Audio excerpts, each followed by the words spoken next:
Okay, now we're going to move on to the second part of our program. Thank you again, Michael. And we will hear again from you later. And now I'm going to hand it over to our moderator for the next section, Dr. Connie Frey Spurlock. She's an associate professor in the Department of Sociology at SIU Edwardsville. And she runs a program there called SIUe Successful Communities Collaborative. And it's a cross-disciplinary program that supports one-year partnerships between the university and communities in Illinois to advance local resilience and sustainability based on community-identified environmental, social, and economic issues and needs. Our mission is to connect communities with the students and faculty of SIUe. So I'm going to hand it over to Connie. Thank you, Connie. Thank you, Amy. I appreciate the chance to share a little bit about what we're doing at SIUe, and to do so actually with one of our favorite partners, Darissa Davis, who you'll hear from here in a few moments. I'm going to share my screen and give you a little bit of information about what it is that we're doing. And I assume you can see my screen okay. Okay, so as Amy said, I'm director of SIUe Successful Communities Collaborative. She shared this definition. So again, just to reiterate, it is cross-disciplinary, so it's different from the types of engagement our students have been involved with in the past, in that it's not a single internship or a single semester project. We do work with communities over the course of a year, and we're finding that 1 year is oftentimes not enough to even begin scratching the surface, and that's certainly true of the partnership that we have with Darissa and the Tiny Children's Garden. It's a meatier project, so it's going to take a little bit longer, and we're committed to seeing it through. So the question that really we've shaped our program around is not a new question. It's something that the EPIC folks, EPIC stands for Educational Partnerships in Innovative Communities. It started at the University of Oregon in 2009. So it's been around a while. There are about 40 institutions that use this model. About 30 or 35 of those are here in the United States, and others are located in Mexico, Israel.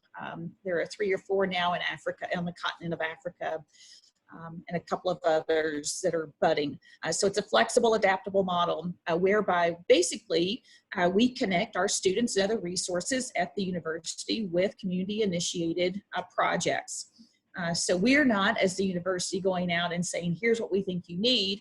We're instead turning that conversation around to ask, what are the needs? What are the issues? Where could SIUe leverage its resources to help you achieve your own previously established goals?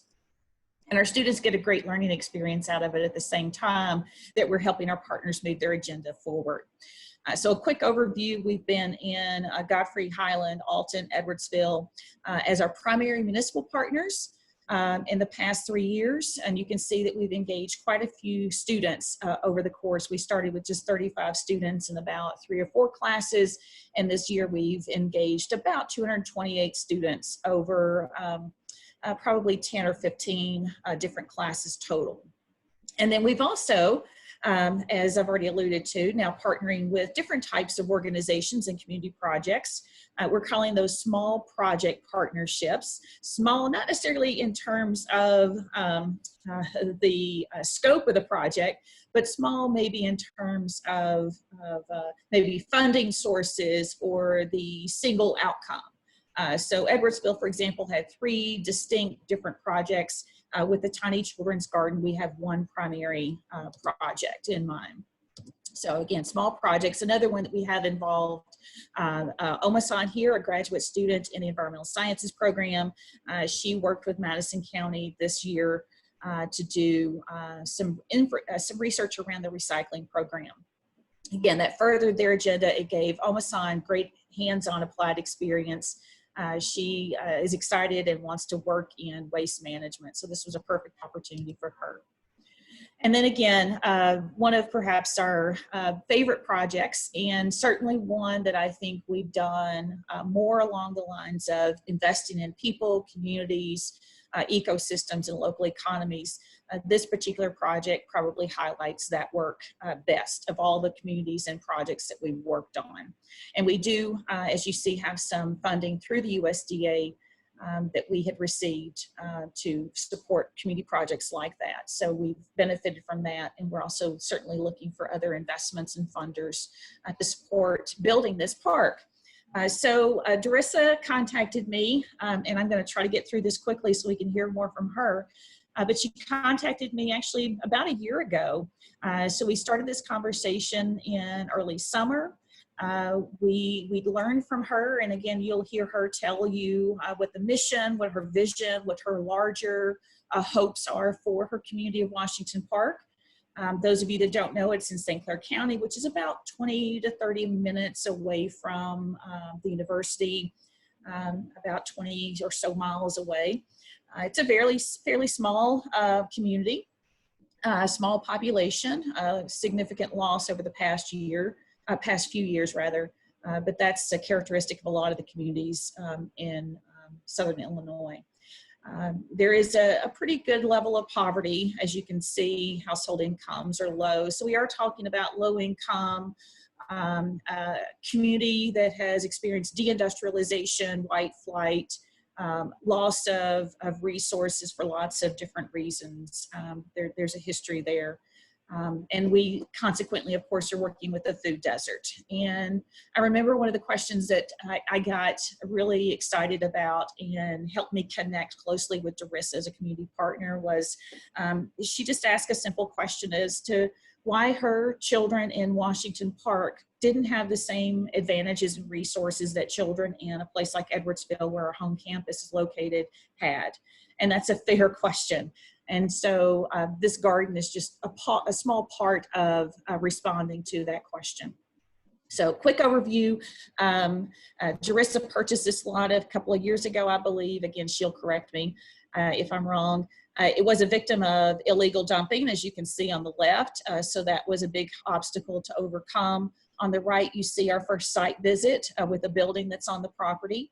To the very far left is, at the time, she was chair of the construction program. Ann Werner has been a wonderful ally and partner on the garden project.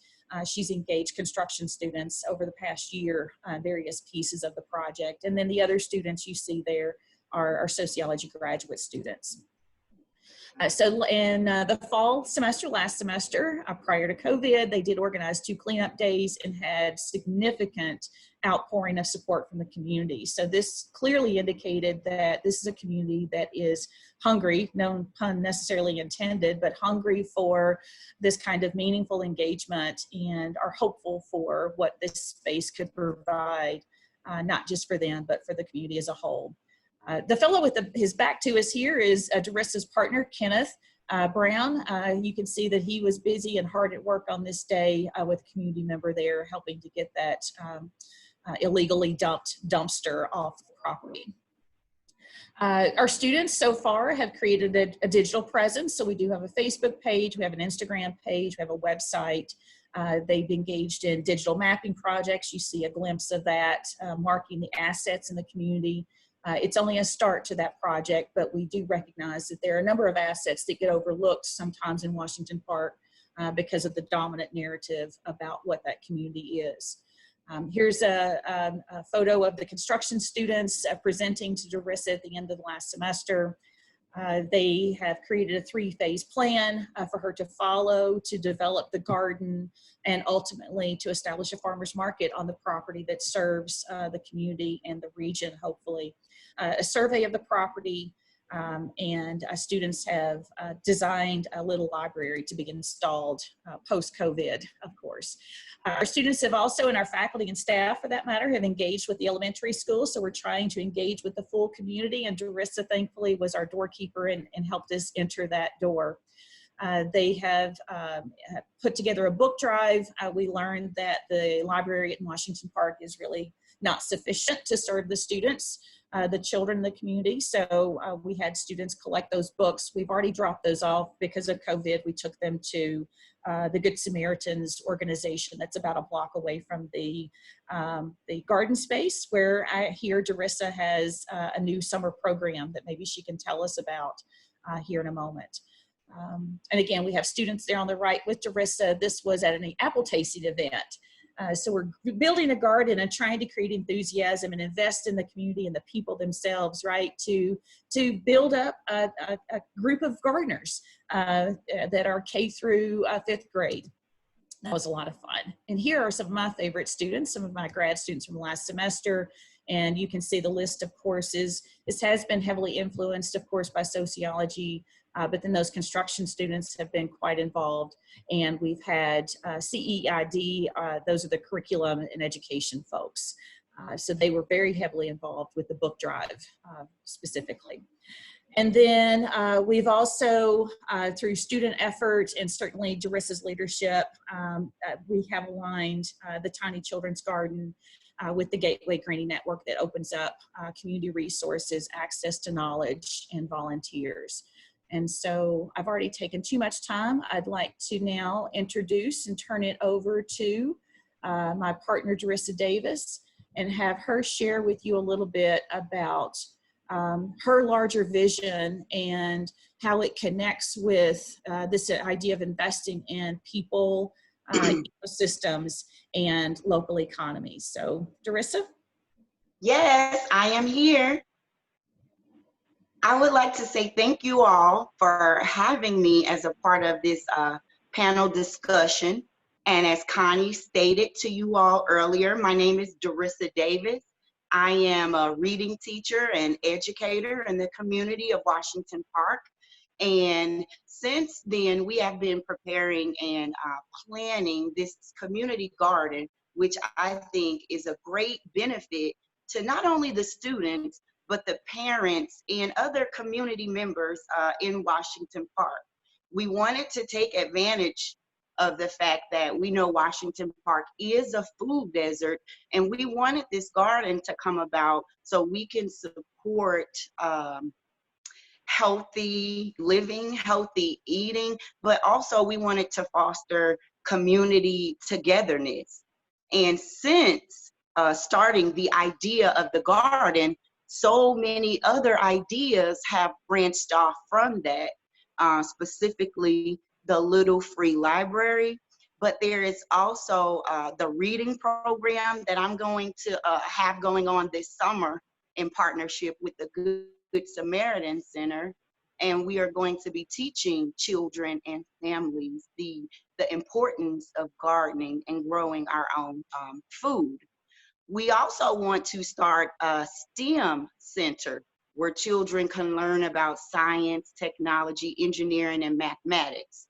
I have a location in Washington Park for that to take place, but our main hurdle right now is actually funding, trying to figure out how are we going to get the necessary funds to support the children and to support the families. I'm not going to take up too much time, but that's a little bit about myself, about the gardening, the reading program, and the STEM Center. If you all have any questions, you can put those questions in the chat for me, and I'll be just looking forward to working with more of you all in the very near future. Thank you.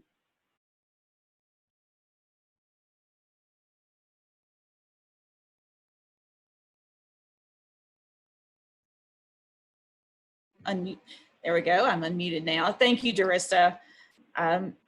Let's see. Do we, Amy, are we going to do questions? We're going to wait until the end to do, looks like, some questions and discussion.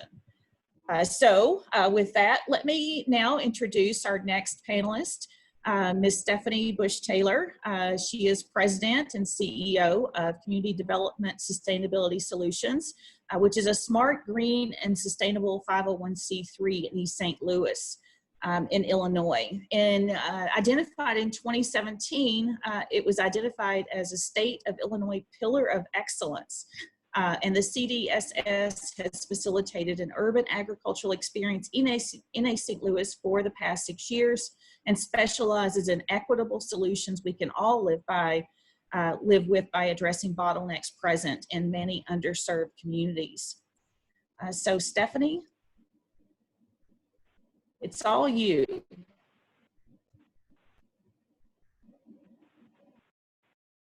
Okay, hello, and thank you all. I'm very excited to be here today. I think we are talking about some things that are innovative and can help to move our community forward. So each of you have added quite a bit of golden nuggets to the conversation, so I'm very appreciative of that.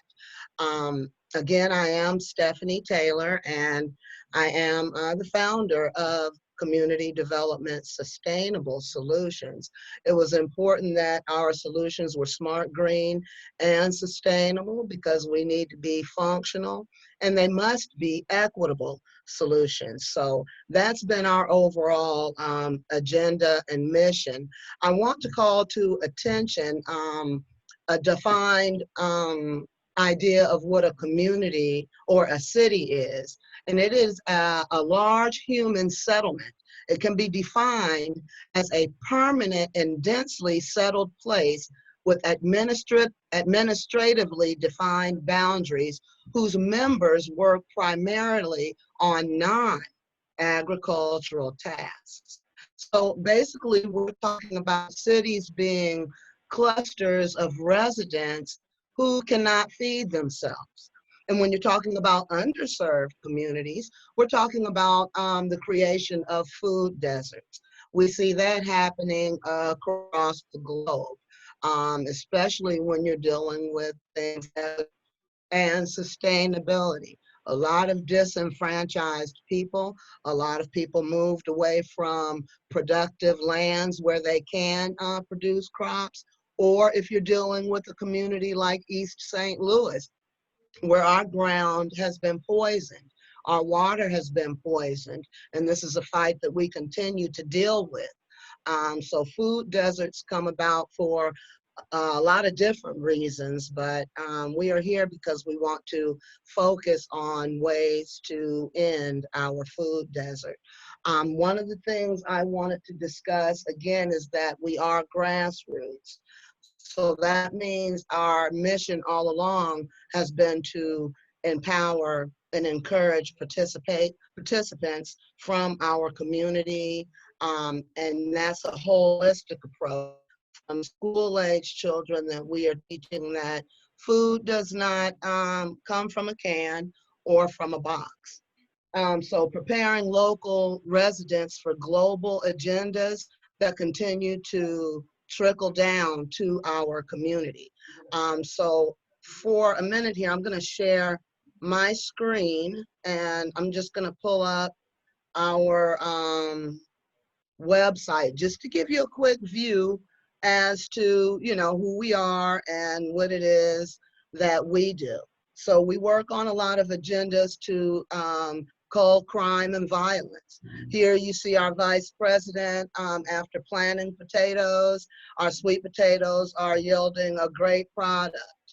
We host several community meetings because we need to light the fire in our participants. We work closely with our school districts, participating in various ways, whether it is reading. We get our participants involved in local municipal, making sure their voices are counted, basically. We make sure that they are participating in job opportunities.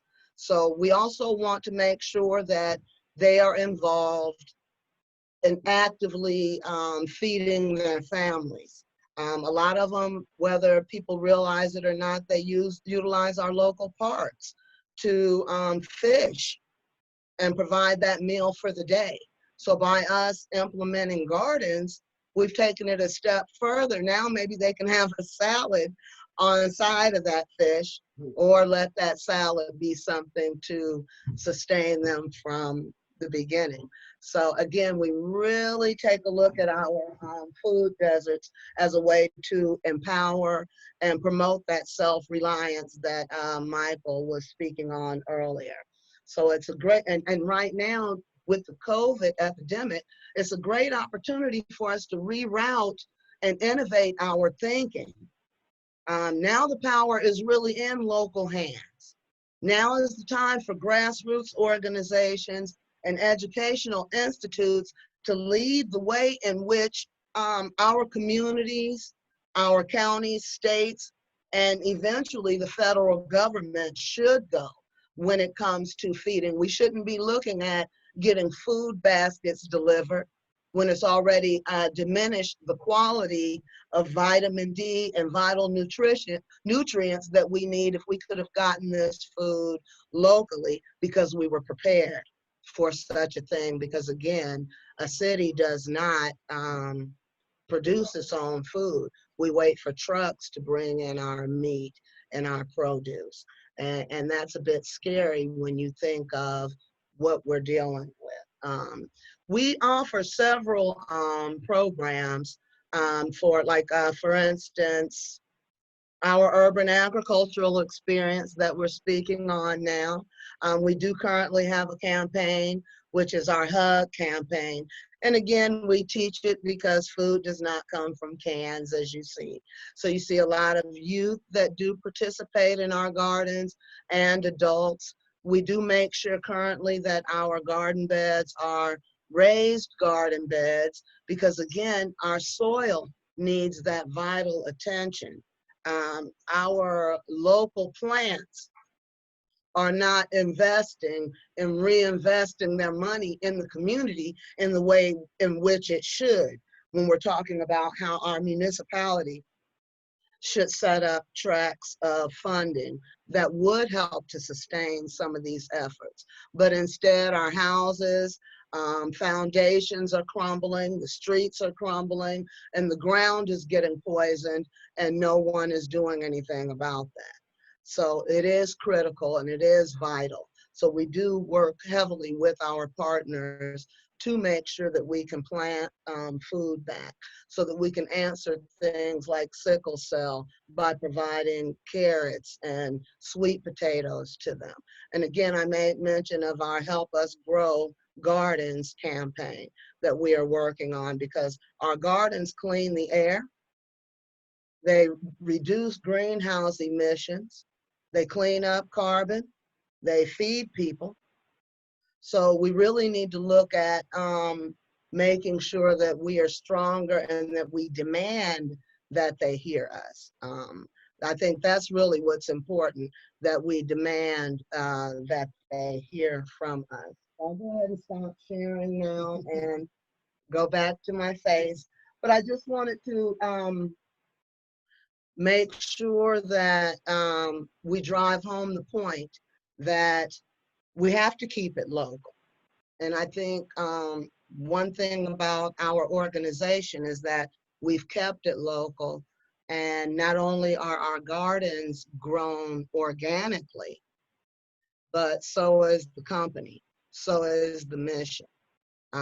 It is done by garnering the support of our neighbors. We've said from the beginning that we would take one individual, create a new neighbor, and then rebuild our community. So we haven't used any of the usual marketing or anything like that.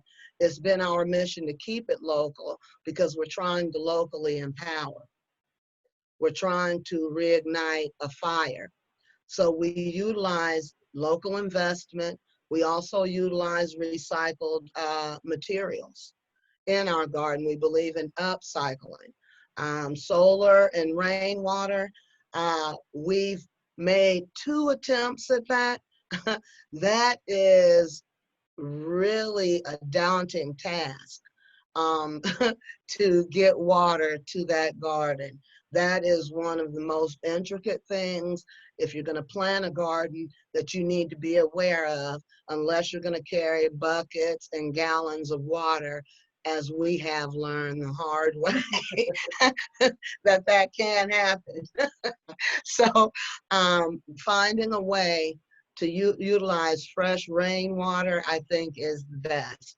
Community composting, we've done that, but we're looking to further engage our community in that idea. I think that kind of scares our municipality, because we're already dealing with illegal dumping. So they want to make sure that we can manage that. Maybe by putting our heads together, we can come up with a sustainable way to compost and collect that rainwater. And there are several of our stakeholders that are interested in doing just that. I want to make sure that I touch on youth engagement as well.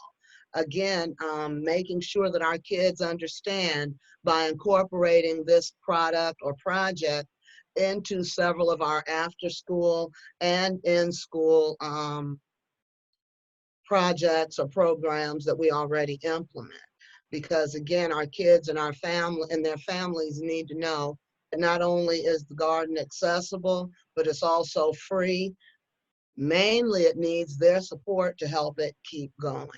So they're always happy when they can go over and grab some greens or get some fried, some tomatoes, some green tomatoes that they can fry up and incorporate in their barbecue. So we need to equally excite them in coming in and getting their hands in the soil. So again, making it a welcome place. They already come in there and utilize it, but we're looking for efforts to make sure that they're further engaged. Sustainability, community engagement, self-governance of local gardens. That's really what we're pushing for. That's what all of our projects are about. But I'm really excited to look at different funding opportunities. But I think first, making sure that we have that connection that shows that this is a unique group that is working and is putting projects down, and that we are a collaborative effort to also show that sustainability and equitability that we're all looking for when we're talking about a grassroots approach to building up excess income, empowering our local mom and pop organizations. This all goes hand in hand. So I thank you for your opportunity to speak. If there are any questions, I am open to them, but I want to leave you with the understanding that we already partner. We are still willing to partner. We are willing to learn. We are very transparent. And we're team players, so let's get it. Thank you. Thank you, Stephanie. Every time I learn and hear you speak, I learn a little bit more and get more excited about the work that you and the CDSS do there. I can't wait to get involved a little bit more in the future. It's my pleasure now to introduce David Lazax. I hope that I pronounced that correctly. And you did, thank you. Good, good, good. So David is a senior fellow at the Croatan Institute. Again, fingers crossed. Okay, looks like I got a thumbs up for that. Scientist and financial activist whose work is centered around developing innovative mechanisms for financing the transition to agroecological farming and food systems. And he's joined by Cindy Wendland, a senior fellow with the Just Transition Fund, that focuses on technical assistance and planning in communities impacted by the transition away from coal assets. So thank you, David, and thank you, Cindy, for joining us today. Thank you very much. I'll go ahead. I think I'm going first and Cindy's going right after me. Is that right, Cindy? Yes. That is correct. Fantastic. I'll go ahead and share my screen here. Got a couple slides.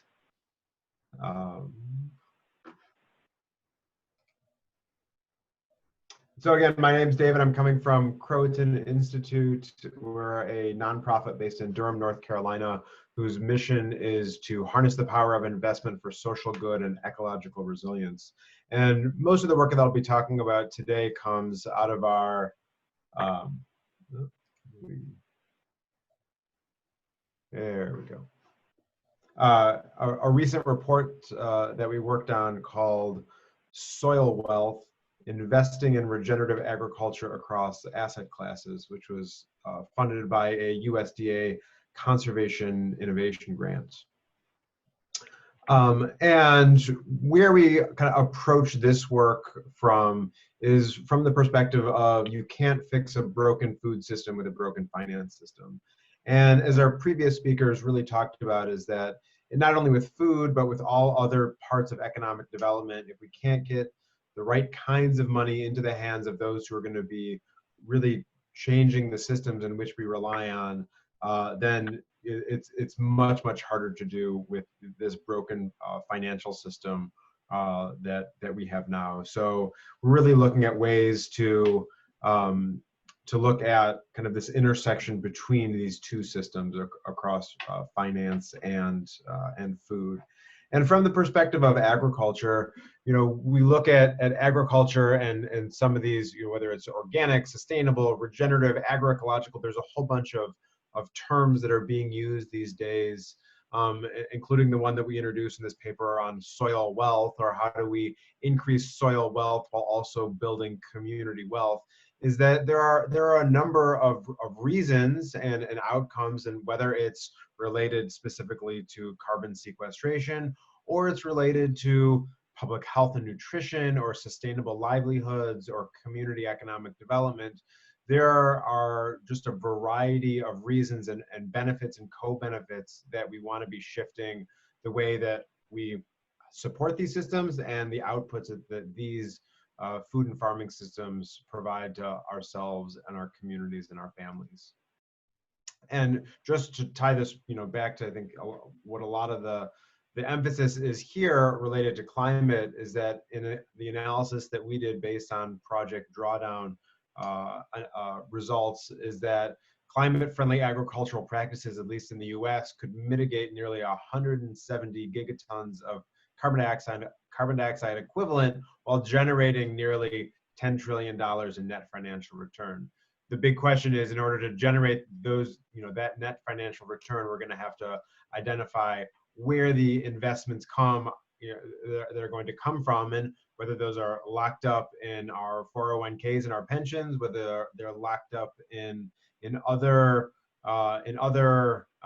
markets where we don't have them accessible to invest in these food and farming systems, then it's going to be a lot harder. And so here, what we did was kind of map out between the asset owners, these different asset classes, including some of which talked about today, like banks or different funds. Some of them operate at different scales, some just locally, some at national to larger scales, to really where these places are in the food and farming systems that need this kind of support.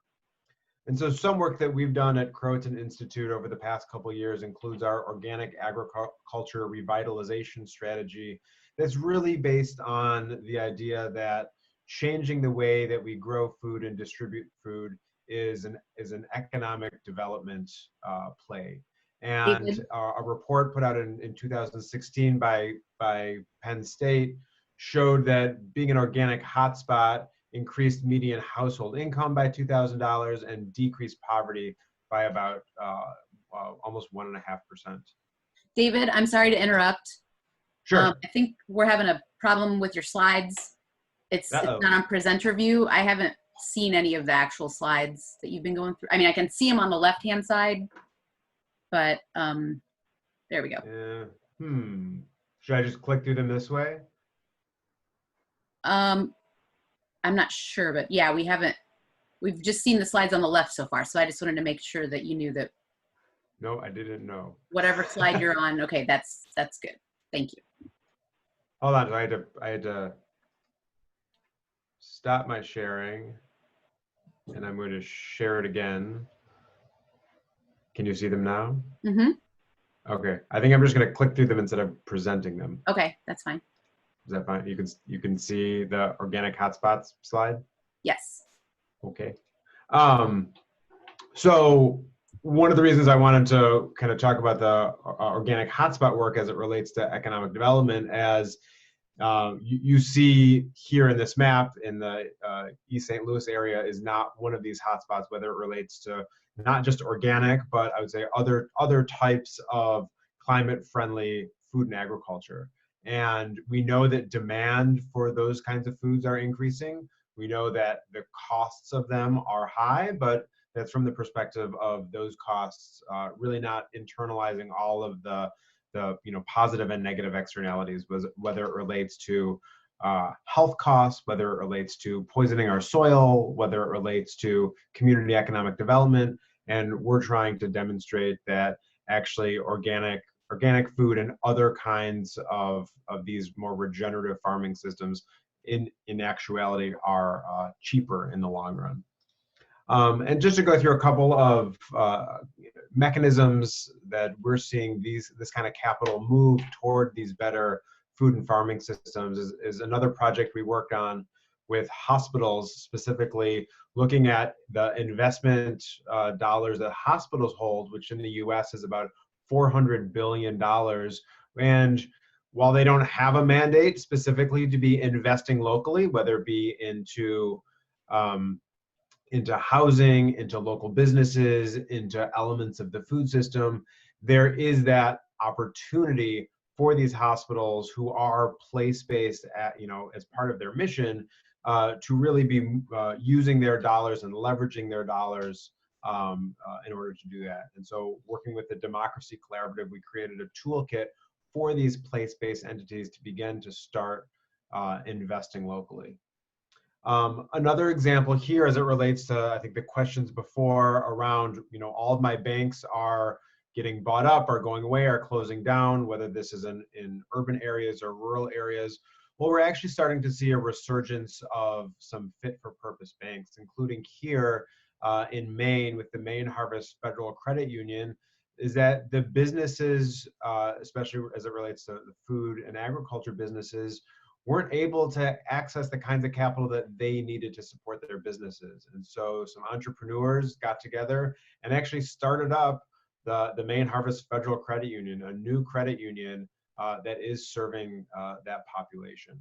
And so I think that where we might see consolidation might also present an opportunity for new innovation around some of these entities. And especially with the COVID crisis, we're seeing CDFIs across the country being able to have access to the capital they need to push out as loans, both through the government, but also through philanthropic and other impact investors. In terms of transition finance, wanted to just point out a couple of different opportunities here that we're working on. One including working with Rabobank and Pipeline Foods up in the Twin Cities. Prior to last year, there wasn't really a good financial mechanism to transition to organic or other types of regenerative agriculture.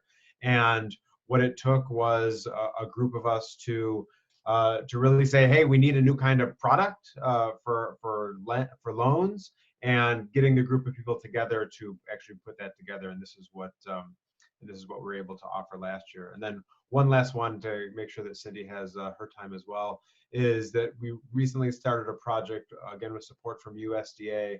For those of you who are familiar with PACE, or Property Assessed Clean Energy, which is a way to get investment dollars in for solar energy and other types of building energy efficiency projects, we're trying to figure out how we use that model for agriculture. How do we get investment dollars into local places with the appropriate legislation to get the access to capital needed for the transition to a more regenerative agriculture. So big picture here, there's lots of opportunities for dollars of different flavors to come in to support the businesses, the farms, the supply chains, to not only recreate the food systems that we want and move away from the ones that we have, but also to do so in a very climate smart and draw down forward way.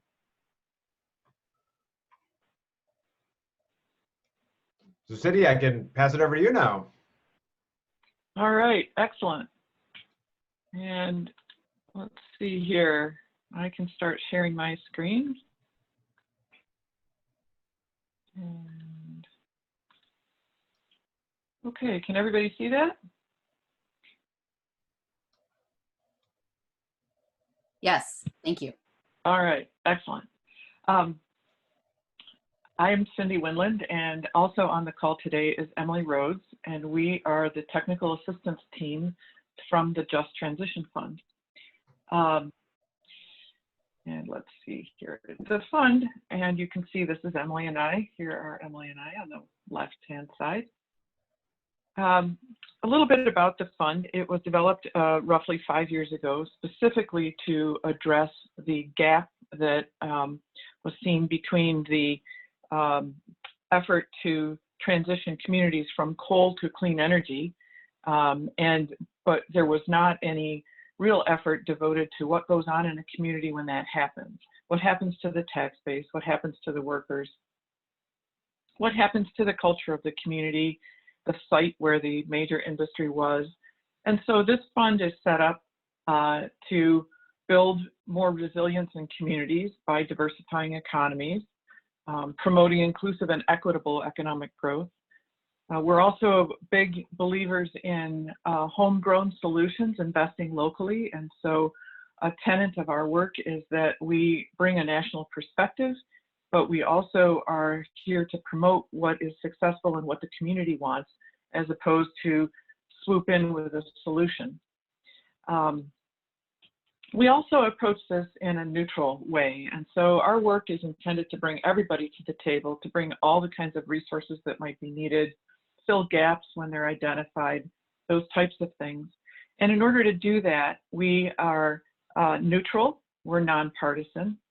However, we have a point of view, and you can read about more of that on our website, but you can see that one of our goals is to accelerate the development of low carbon solutions, which doesn't mean that we're totally opposed to gas, although we prefer to leapfrog over that. But you won't see us lecturing about climate change or getting into debates with people about other environmental solutions, when we're really we're really here to look for solutions that can promote a systems change and that can scale in other parts of the country.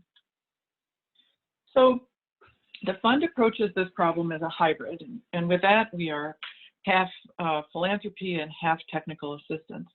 So in our philanthropy side, we give grants roughly in the $100,000 range is the average grant, and some of that is with or without our technical assistance. So some of those grants are to communities, some of them are to community organizations to do their work, and then technical assistance, which is free, I should say, may or may not come with a grant. It just depends on what's going on. And so our work in a community is targeted toward the hardest hit with the most vulnerable populations. And again, we're very focused on community driven and building from the ground up, and that we work with a range of stakeholder partners. So you may see our grants go to environmental justice organizations. They go to more conservative organizations that do have a political bend. We are not allowed to lobby and don't. And that is why we will certainly bring lobbying organizations and labor to the table, but we aren't allowed to support those kinds of things. Some of the things that we do, we can support with direct grants and direct assistance to community nonprofits. And again, we're looking for nonprofits that are starting and or promoting sustainable solutions following the impacts of having coal in your community. Again, our technical assistance, and a little bit more about that, it's on a continuum is the word I often use, which can start with just getting the conversation going. We're losing an industry. It's going to have a big impact. Who needs to be at the table, and how can we best move forward? And we have some tools. One's called Getting Started. We are in the throes of developing a blueprint, which will be an interactive tool that will be on our website that people can engage with at whatever stage they're in transition. We may also come in the middle as a resource. We need this. We need to talk more about budgeting. We need to talk more about what to do with the site. We're having a difficult time talking to our utility. We're looking for funding. Can you help us find either government related or philanthropic related or some kind of equity funding to do X, whatever that might be. And so part of that is the third thing we have on this slide, is that we try and help state leaders figure out how best to leverage the federal funds as well as other private resources. So as you know, you can't match federal money with federal money. And that's a big roadblock for many communities. And so one of the things that we try to do is say, here's opportunities for you to use all this federal money that's out there and ways that you might be able to match it. And here are some of the implementation items that are most likely to get funded. And in some cases, we actually will write the grant or portions of the grant or edit the grant or something. What can we do to push this through? And for instance, right now we're working with 2 indigenous tribes in Montana, the Crow and the Northern Cheyenne, to help them access some of the CARES funding to upgrade their sewer and water systems. And as part of that, build a job training program that will train people who can do that on the reservations, as well as enter apprenticeship programs and build a career out of that. And so then the fourth thing here on this slide is when we talk about linking state leaders with coal community transition resources, we really want state leaders to know that they have a lot of control over this, that there's lots of federal money out there, but the federal environment is not promoting transition in the same way that state leaders can certainly do that.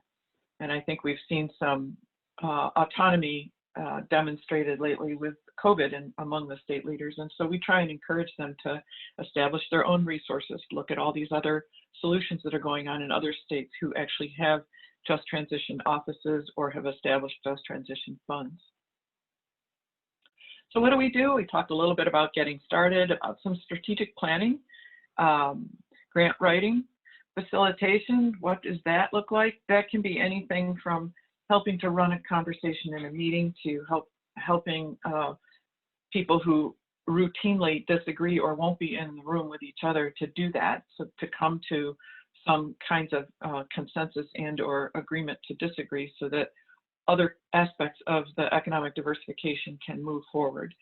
So I will say that probably Emily can chime in here, but maybe 25% of the time we're running a conversation and in terms of making sure that everybody is heard and that we've summarized the points and we've made some progress toward our goals, but 75% of the time we're really trying to get people to talk to each other, which is a little bit more difficult than it sounds on the face a lot of times.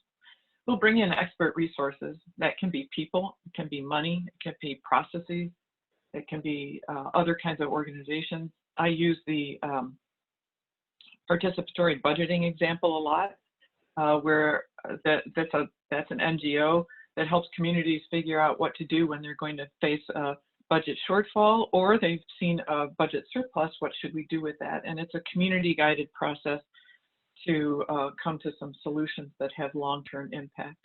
And then finally, peer connections. We are really interested in leveraging the kind of work that we do in the field with other organizations and other communities that have done similar things or have different ideas that might work in a different community. So we've done some peer-to-peer connections with Appalachia and the Navajo, a couple others among the Midwest communities. And so I will stop there, and I know we're going to have opportunities for question and answers later. One thing I should have mentioned, that we have 2 grant cycles during the year. We have one that is programmatic based, and that is just finishing right now. And then we'll start up again at the end of August and September with what we call the policy planning. So that's groups that are either getting going or they're doing some other groundwork to start something new or to keep something moving. Our grants are by invitation only, so if you are interested in being invited for a grant, we'd love to talk to you about that. Once again, we're a 501c3. We cannot fund lobbying organizations or 501c6s or C4s. So labor is not eligible for that. So with that, now I'll really stop.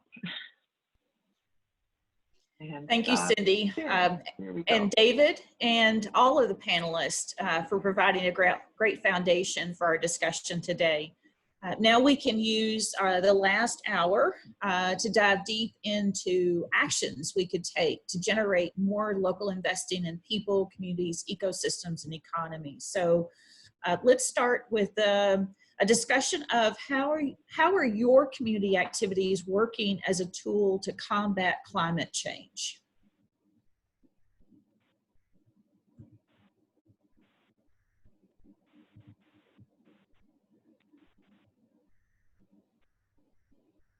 And I see too that Amy's asking us in the chat if we could all turn our cameras on. That'll help with the discussion piece. Yeah, so again, how are your community activities working as a tool to combat climate change? Well, I'll start. Some of the programs that we have funded throughout the country, and I would highlight in Appalachia, as well as in the Navajo Nation, have been promoting clean energy, and specifically solar energy in most of these places. And that's because that's the nature of the available and the most economic energy, that particularly in the Navajo Nation. But also in Appalachia, the solar has been built on top of sometimes reclaimed coal mines, in some cases landfills, in some cases on other land that isn't available for agriculture, for instance. And so we're interested in supporting the job training programs, the installation, as well as the supply chain for creating solar and wind, which we've done some of in Southeast Ohio. And for Stephanie Taylor in East St. Louis, Illinois, one of the things that we've been doing is working closely with Sierra Club Kaskaskia Group, and we've been hosting a series of climate meetings, because first it was very important for us to get our community engaged and get them educated on what the current initiatives were, where we were when it stands to cleaning our air, cleaning our soil. From the onset, CDSS has touted clean energy and clean jobs.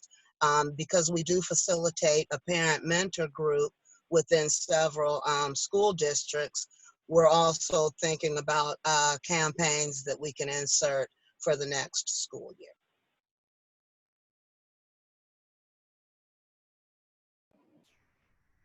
Thank you, Stephanie.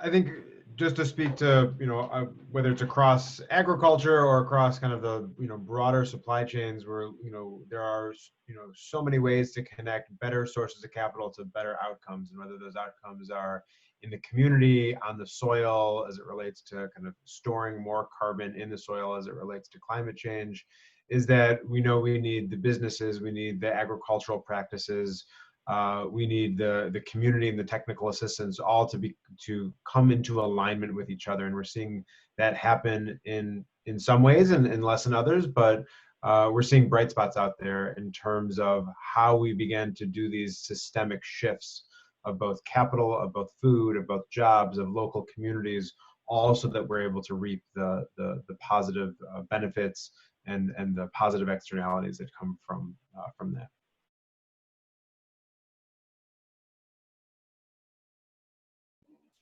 Thank you, David. Again, Amy's asking us in the chat, if you have questions and you're more comfortable there, pop your questions up in the chat box. And I think Michael was trying to come off mute there. Oh, good. So. Yeah, I was just going to add, I didn't realize I had gotten muted, that I think that a theme running through all of this is, as was said by several different contributors, that we need to fundamentally change the way that we invest our money if we're going to have this transition. And I think while it's important for some communities to rely in the short term on outside capital, particularly if it's a low resource, low income community, that in the long term, we really have to redirect the money we do have. It just is too fundamental a contradiction for all of us to put all of our money, all of our savings into global companies and expect a just transition to a local economy. It just cannot happen. So there has to be a fundamental movement by all of us as individuals, as people in a workplace with pension funds, looking at how our foundations invest their money, looking at how our governments invest their money. Every single institution has to move its money into local securities if this transition is going to occur. I would say I agree with that, Michael, wholeheartedly. You take East St. Louis, for instance. We've had a culture of not investing in local businesses, refusing to invest in local businesses because the municipality said that they didn't have the capacity to run a business. So again, this is a unique time where we can push that local mom and pop to come together and become that force, you know. So I'm all about innovating our protocols to get it done, because again, we run a threat when we give our money to the major conglomerates who already have a preconceived agenda, which is to make more money, when we need to find a way to get the money to work for us. Taking your statement again in the beginning, it's not about how we bank, it's how we invest. Yeah, thanks, Stephanie. And if I could add that I think there's a real role for policy here as well. There are examples of city governments like Tucson and Phoenix that have moved their municipal money out of big banks and into local banks and credit unions as a way of expanding the credit facilities for local businesses. And I think every government entity should do that.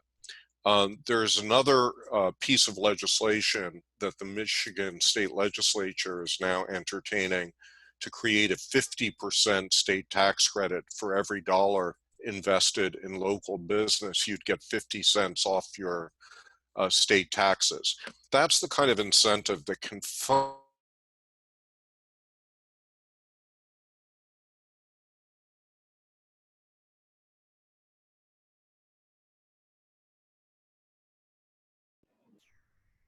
fundamentally move. Otherwise, yeah, this crisis calls upon us to think big. I think we got the bulk of that, Michael. You froze up there for a moment. Oh, okay, sorry. Somebody realized you were talking about policy and they wanted to, you know, pump the brakes on that. So let's see. So one, I'll just briefly summarize. One piece of policy is state and local governments moving their banking into local banks and credit unions to expand local credit. And the other is to create a tax credit for local investors. And the state of Michigan is entertaining a 50% tax credit so that every dollar you put into a local business as an investment, you get 50 cents off your state taxes. On the local piece, I just wanted to call out a response that I actually answered in the chat box around approaching town governments to create economic development strategies. Is that we're working with the Upper Coastal Plain of Council of Governments in North Carolina, and one of the things that they did was specifically write into their comprehensive economic development strategy around how that they wanted to, as a goal in that strategy, to support these kinds of local businesses. And so that gives them, from a county government perspective, it gives them the flexibility, it gives them the resources, and it gives them the kind of the power to do things that they wouldn't otherwise have been able to do at that local level.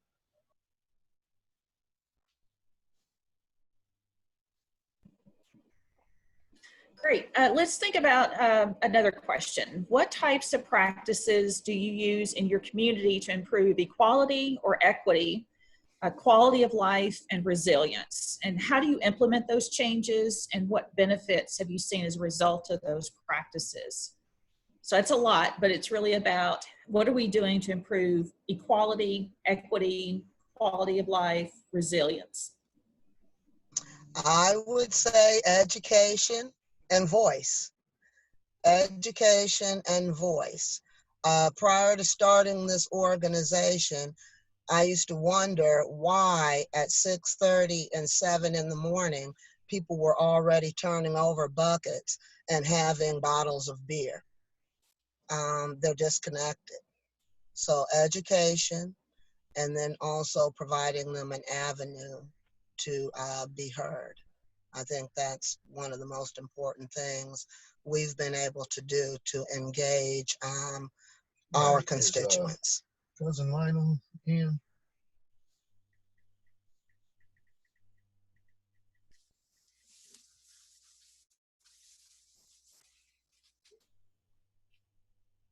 I thought I heard someone trying to contribute.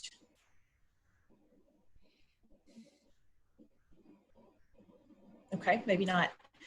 So education and voice, what other strategies are folks using to build equality, equity, resiliency?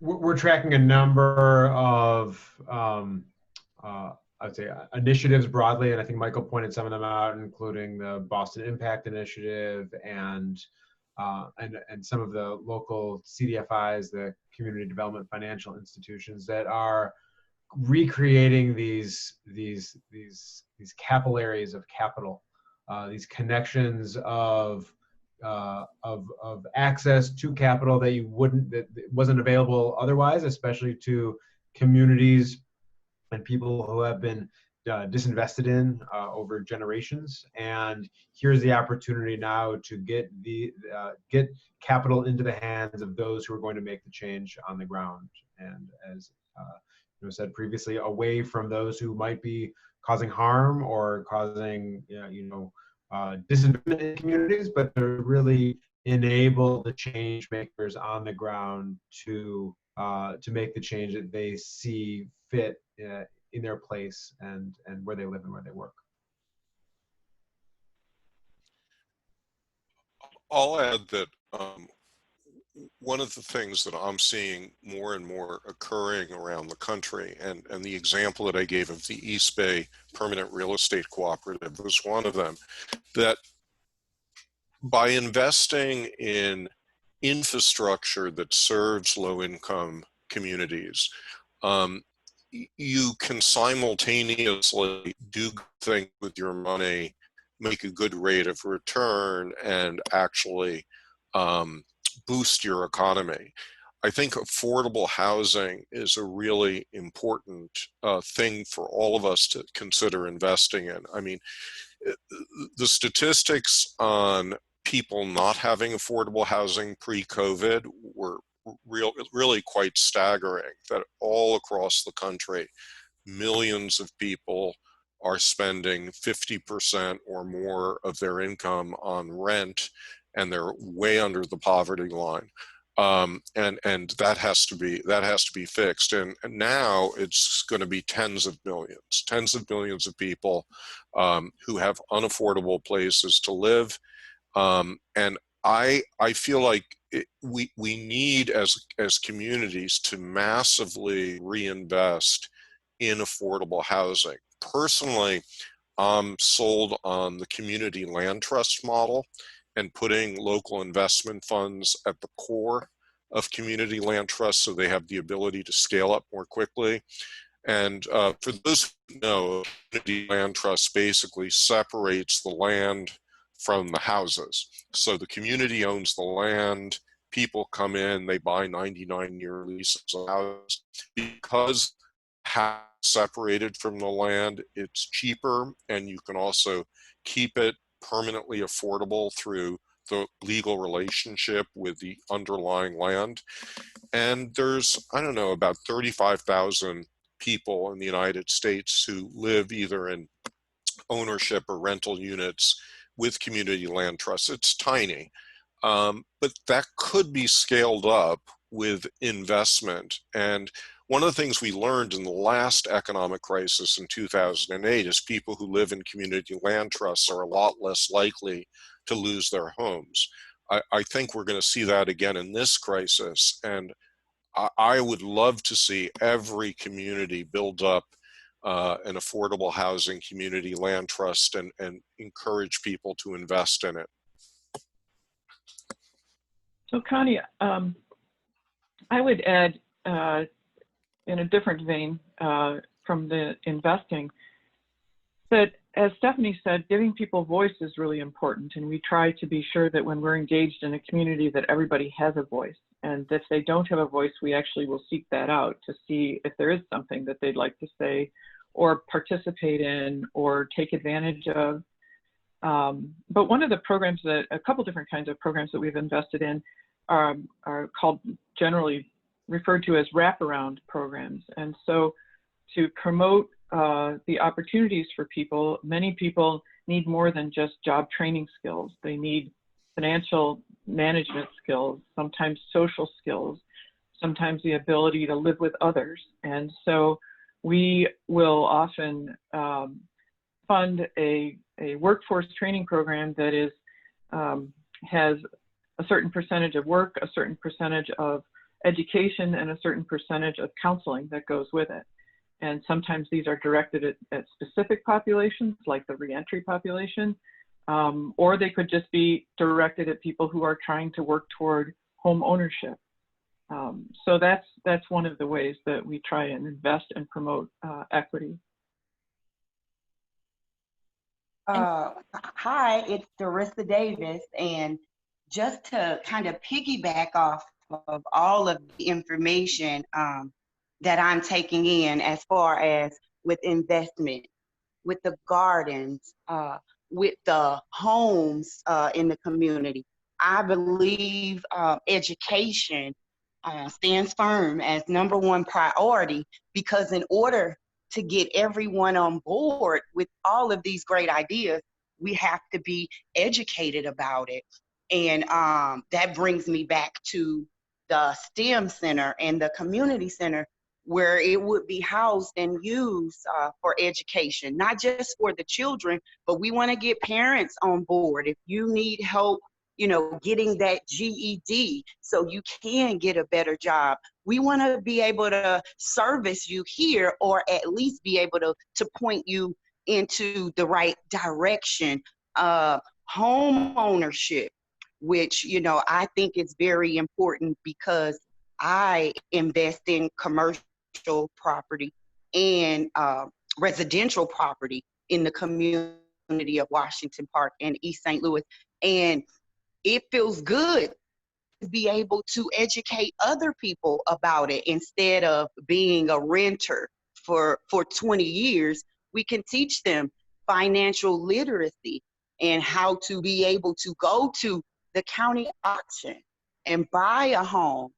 And that home is probably going to need some construction and work done to it, but we have to educate our people on ways to better spend the money and where the money, and it brings me back in to the tutoring center and the learning center that's all in conjunction with the garden, where we are teaching ownership and how to establish our community, what we have here.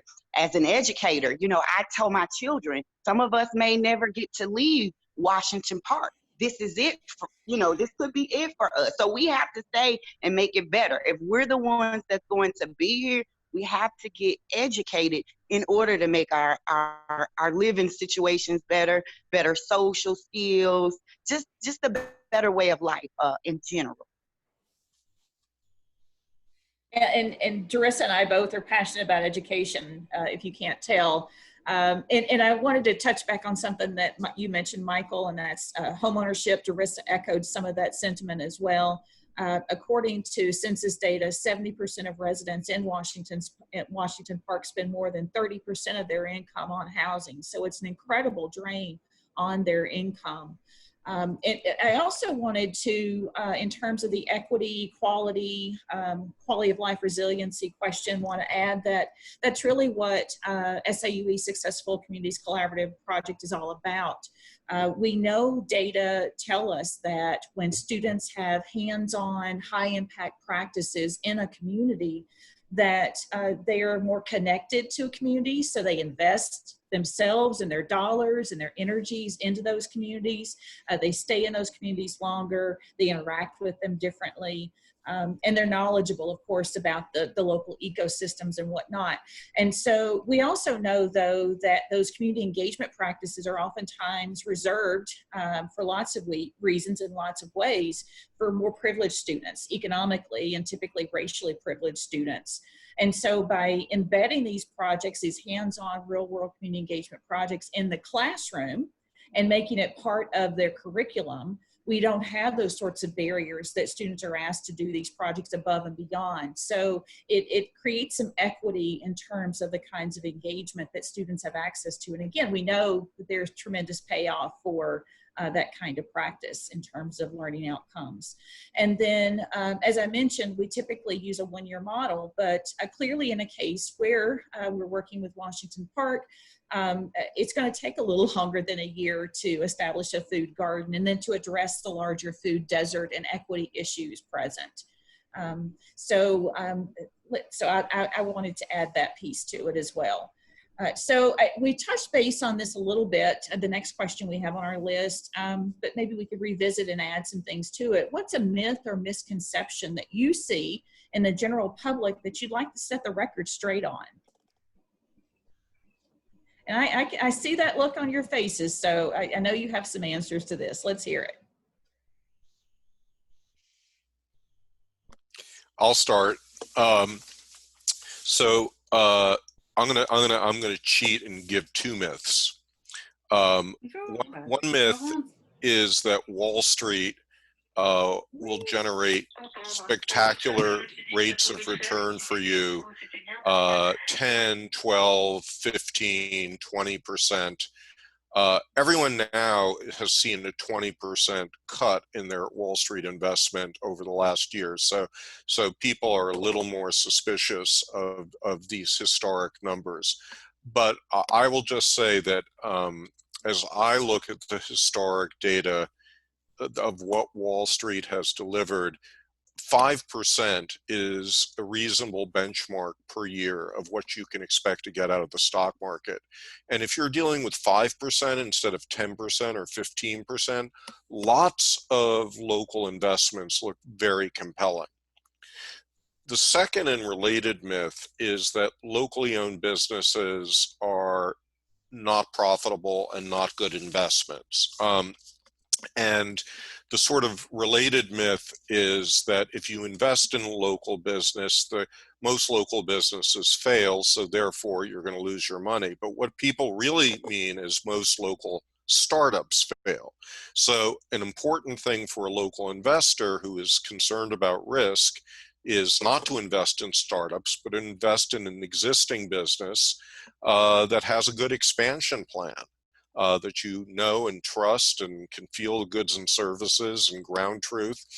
And what we know from data of both U.S. taxes, tax department, and from Canadian data is that smallish businesses between 10 and 20 employees are actually significantly more profitable than Fortune 500 companies.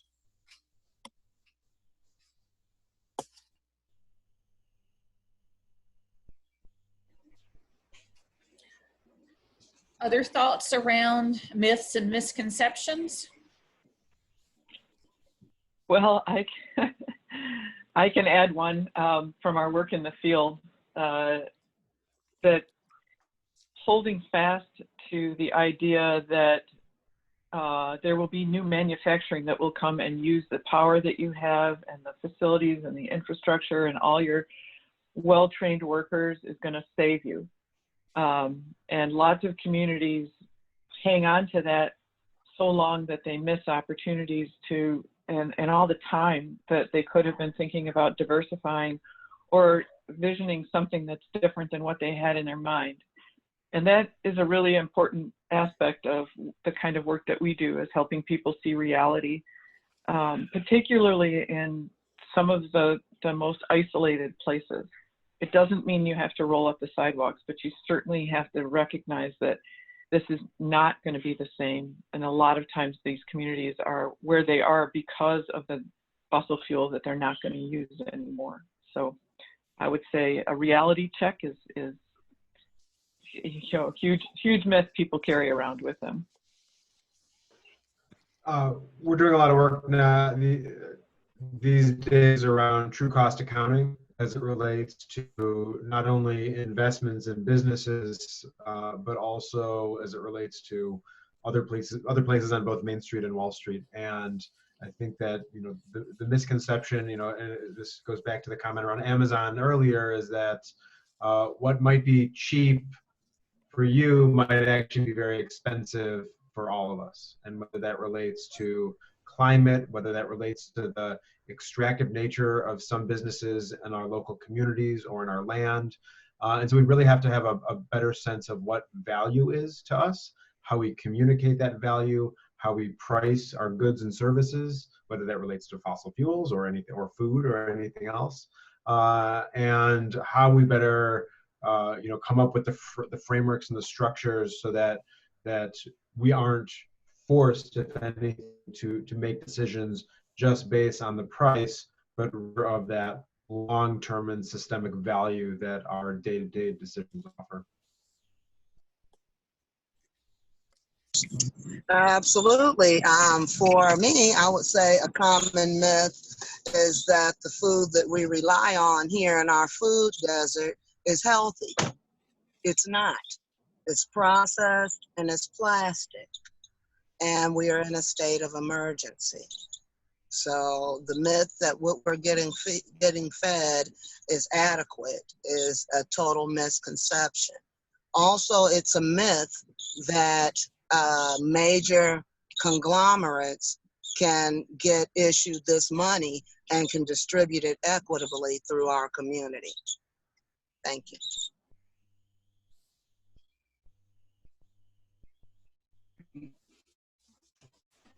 Thank you.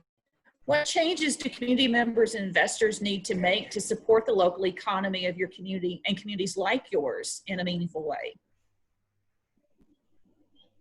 So what changes do we need to make to better support the local economy? Are you looking for policy change or business change or individual change? All of the above. Okay. And we need them all, so Yeah. one can't work without the other. Yeah. Well, I think the same way that our Illinois State Board of Education is saying that moves need to be made to refocus ways to connect parents and families to the school. I think the same thing needs to happen on our municipal level. The doors need to be open, and when we're talking about participatory budgeting, that's a great place to start it.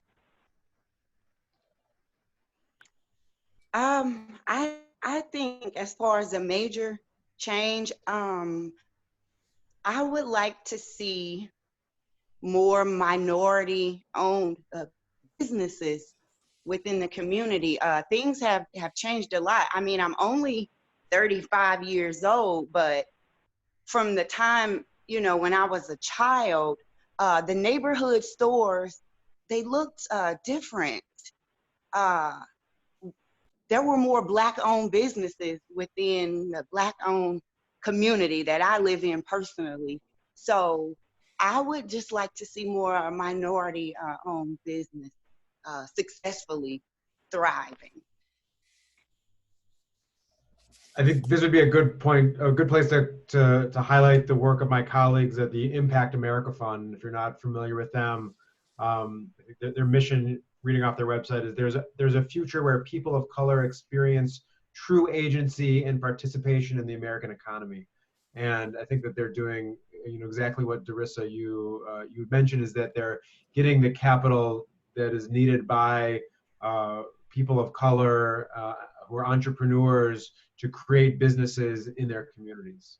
And there are several other funds that are both national and regional scope. I mentioned what Boston Impact Initiative is doing, not only with their fund in Boston, but also they recently have started to create a cohort of those who are creating their own funds in other places around the world. And I know some of those entrepreneurs and fund managers in Minneapolis, in Atlanta, in Albuquerque, New Mexico, in California. And so we're seeing this model of these local funds where the money is specifically going to entrepreneurs of color in their communities. I'll call out some securities laws issues that are present in almost every state. And the reason why I want to call these out is that states could change these at absolutely zero cost and open up all kinds of new kinds of local investment transactions that will help in a kind of post-COVID recovery. So the first one is crowdfunding laws. 37 states have crowdfunding laws, 13 don't. Those 13, like California and New York, need to get them. Those that do have crowdfunding laws tend to put nasty limits on how much people can put in. The federal level is $2,000 per person per year. Some states have risen it to $10,000. I think that's a good trend. Also, the federal government limits crowdfunding to $1.1 million per year for a company. That should be raised to $10 million. That would make a big difference. A second thing is that I showed examples earlier of federal investment portals.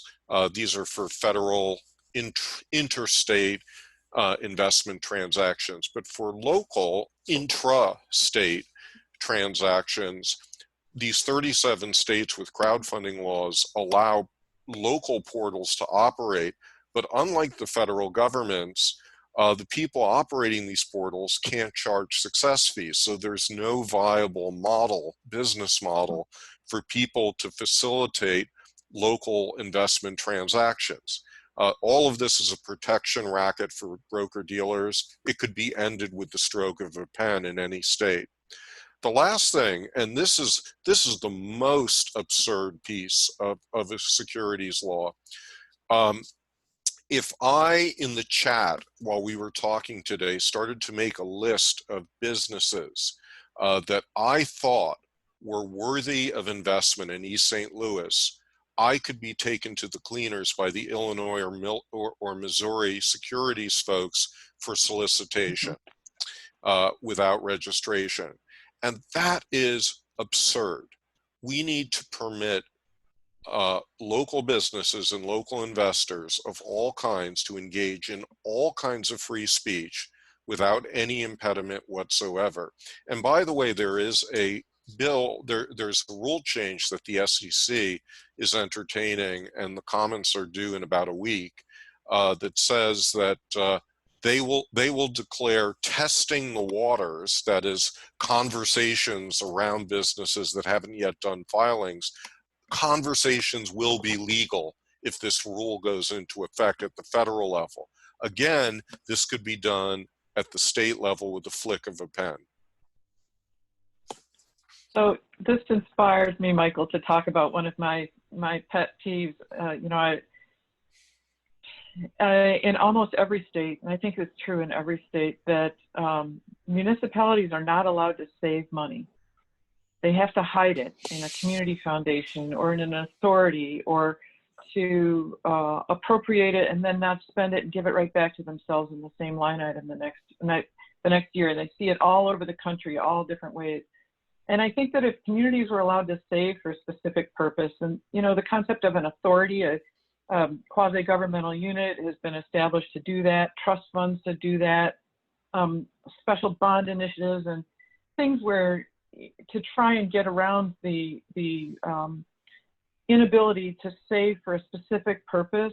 And those funds often get raided. And if there was a way to just say, we're going to do this, we're anticipating this kind of transition, or we anticipate we need more affordable housing, and instead of always waiting for the CDBG program to come to town and all other kinds of things that are not as effective as handling it locally and getting your CDFI to participate in that, and some more local investment. So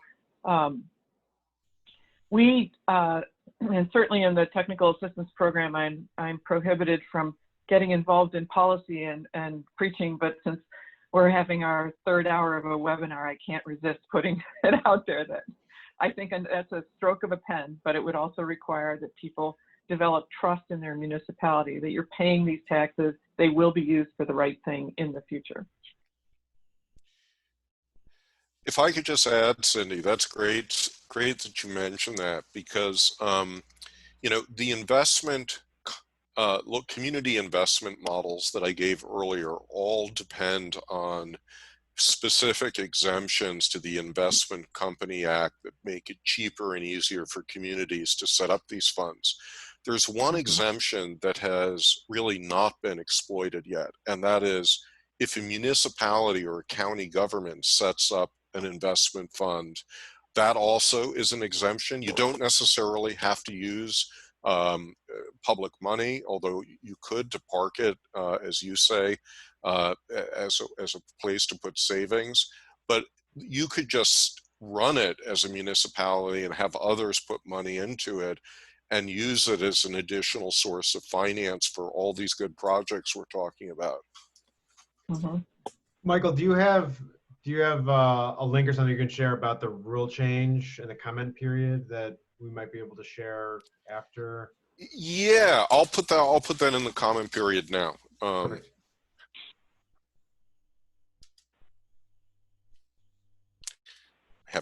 I'll have to dig it out of my files here. Sorry. I'll monitor the chat box. Yeah. Well, that actually might be a nice segue into the next question. What innovations or changes in the local economy or community development give you the most hope for the future? So there's this potential policy shift. What other kinds of things are giving you hope for the future at this time? I think we're seeing a whole lot of not only innovation, but also some sources of capital and models that are really beginning to think like this conversation has brought to bear, or, as it relates to the COVID crisis. And just I think today or yesterday, New York State launched a $100 million loan fund with a number of CDFIs and other community players, and they're touting it as a model for what a $1 billion loan fund that would potentially work better and work for more people and more of the disinvested communities than some of the initial federal COVID support has done so far. And so I think when kind of backed into a corner and people are starting to get uncomfortable and we're getting to learn more about what's happening on Wall Street, then we're seeing more money being activated and localized, and that's really maybe this is the wave of the future. Maybe this is the start of doing business differently on Wall Street and on Main Street. And, hopefully it's not going to take another pandemic to get this much action this fast, but we are definitely seeing it in the places we're looking. In philanthropy, we're also seeing a shift. And this was starting before COVID, but more focused giving and more willingness to give to organizations for operating costs. And those operating costs that go with specific programmatic activities that go with their mission. But, prior to this, operating expenditures were generally considered verboten, because why would we continue to feed this animal that can't support itself, so to speak, which was always the logic about it. And now I think there's some recognition that it's important to get the operations up in order to develop the kind of funding that's necessary to sustain the programming. And that's a huge improvement, I think. I'm also encouraged by some of the proposed changes to the federal funding that don't require that you hit rock bottom before you have access to a variety of things, whether it's housing or job training or infrastructure improvements. you know, currently you have to show that you're destitute, and you have to show you've lost your job and all those other things, instead of some proactive planning. And I think it will take a new administration to put those things in process. But I see a lot of proposals to do those kinds of things that are way more proactive in the way we use our federal funding.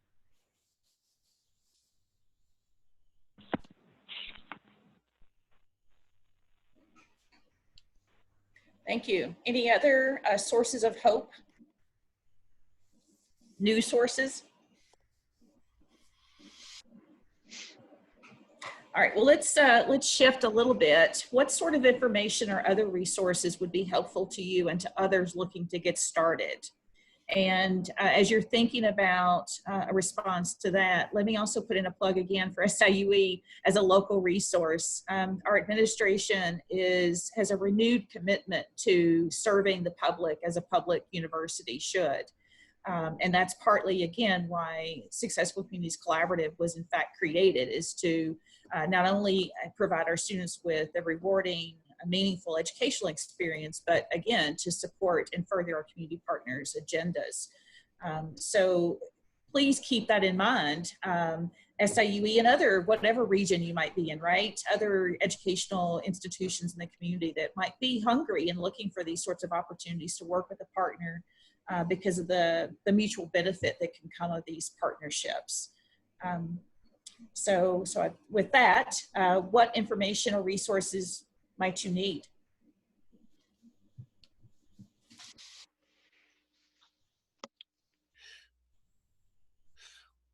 Well, I'll jump in. I mean, I think that there is a need for, you know, rethinking financial education of people top to bottom. That almost, I mean, as we've talked about in the myths section, a lot of what people assume is incorrect, factually incorrect, and understandable. And so, I mean, it just pains me that so many people who are living, you know, in poverty, or maybe nominally in the middle class, but, you know, with as we know, with under $400 in savings, and that was again pre-COVID, that so many people are just putting away mindlessly money into retirement accounts that go to service some other community and some other cause without helping their own. And thinking of, you know, thinking more clearly that, gee, I should not be doing that while I have credit card debt. I should not be doing that if there are some clear ways to reinvest my money locally that pay better. And I feel like we need to educate people when they're young about how to think about their debt differently, how to think about their lifetime expenditures differently, how to think about their neighbors differently. Even the issue, I mean, here's a really simple one that I think a lot of us were sort of raised with the belief that, oh, if you invest in if you lend money to a friend, you will lose the friend. That's what Ben Franklin said. But in fact, if you don't put money in a friend or in your neighbor, you're going to lose your community. So there's a whole set of different kinds of adages and ways that we go about life that need to be discussed and taught with young people. I could build on that point a little bit, you know, as it relates to how individuals and financial education works, and where they don't know where their money is going or how it helps or hurts them and their communities, but also as it relates to philanthropy, with the almost 86,000 U.S. foundations that have over $1 billion, or sorry, over $1 trillion in assets. Now, many of those assets are not being invested or held in ways that align with the missions of those foundations. And in cases that we've looked at, you know, the mission clearly states it's benefiting one area of society, but when you look at the investments that they hold, they actually could be doing more harm than they are doing good.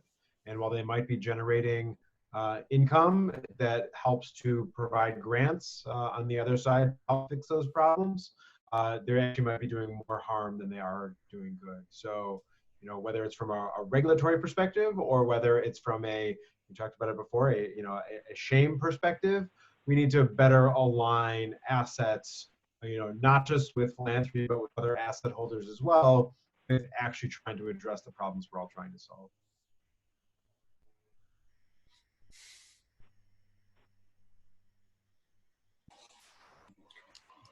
Well, I know this group has additional needs. What are the rest of you thinking? What other information or resources would be helpful for you to do this kind of work?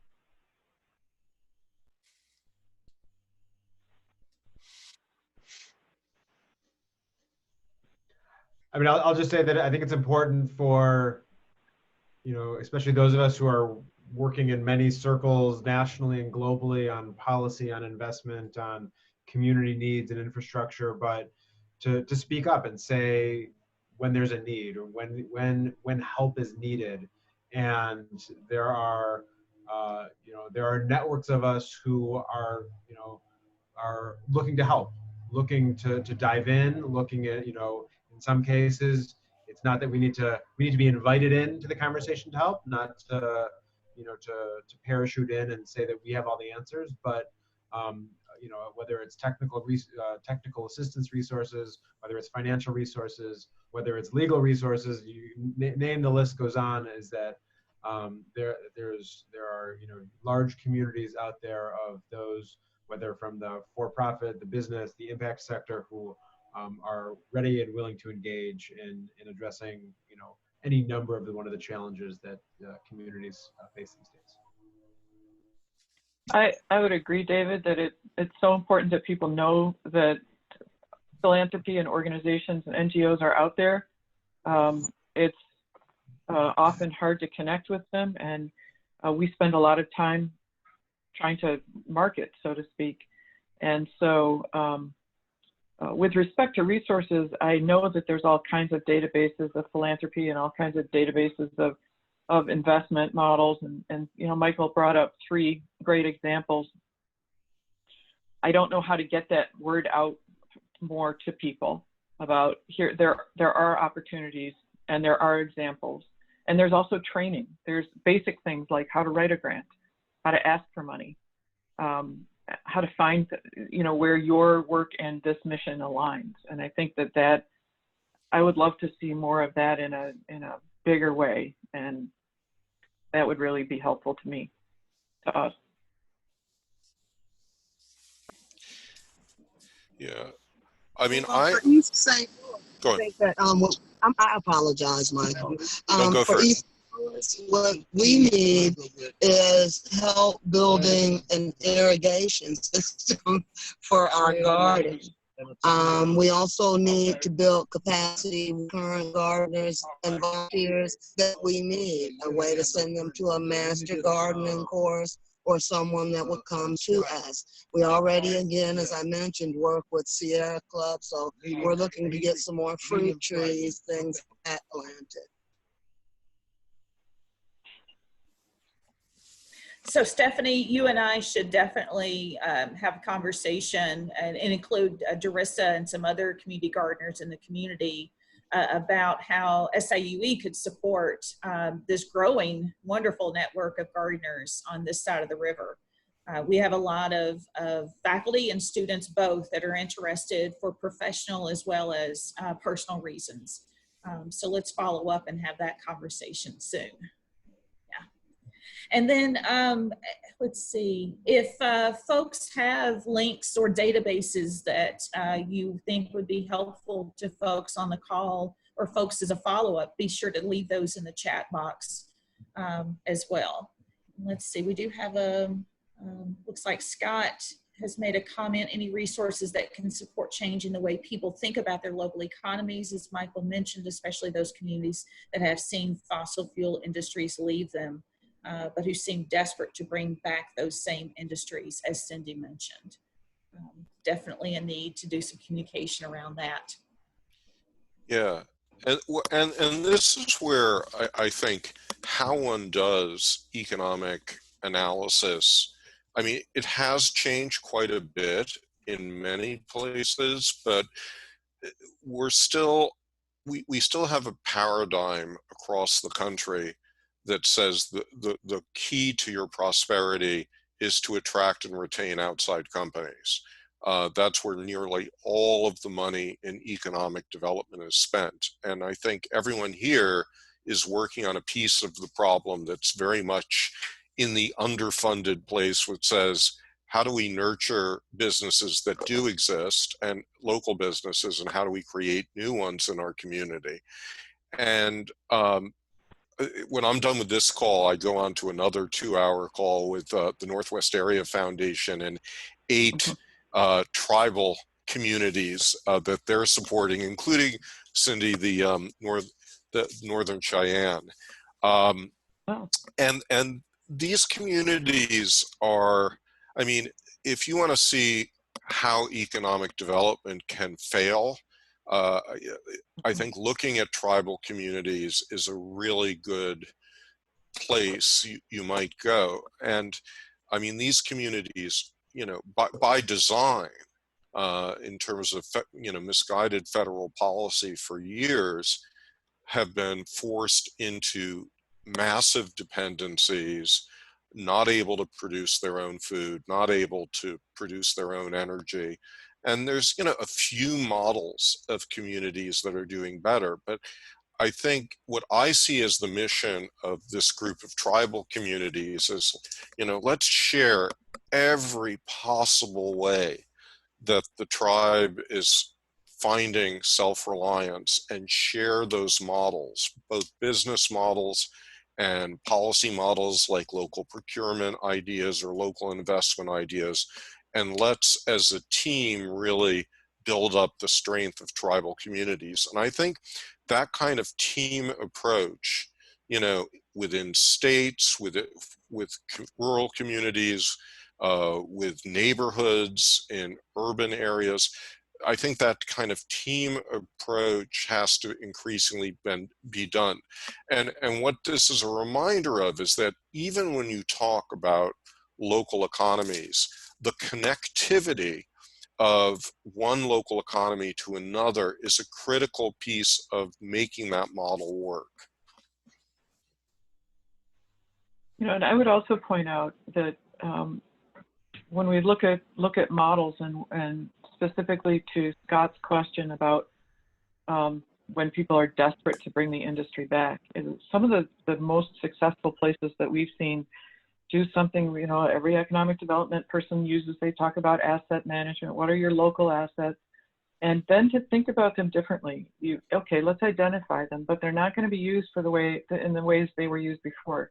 Your infrastructure is great. Look at all the electrical lines you have, but what else can happen there with that? And then the second thing that we find to help local economies is when there's investment, there's local investment in the success. So it's not only the cash, but it's the people who say, I'm staying here. I'm going to make this work. And identifying the cheerleaders and the leadership, or the champions, whatever you want to call them, it doesn't take a whole lot in a small community for people to say, we can do this, we can make this work. And a lot of it is an attitude.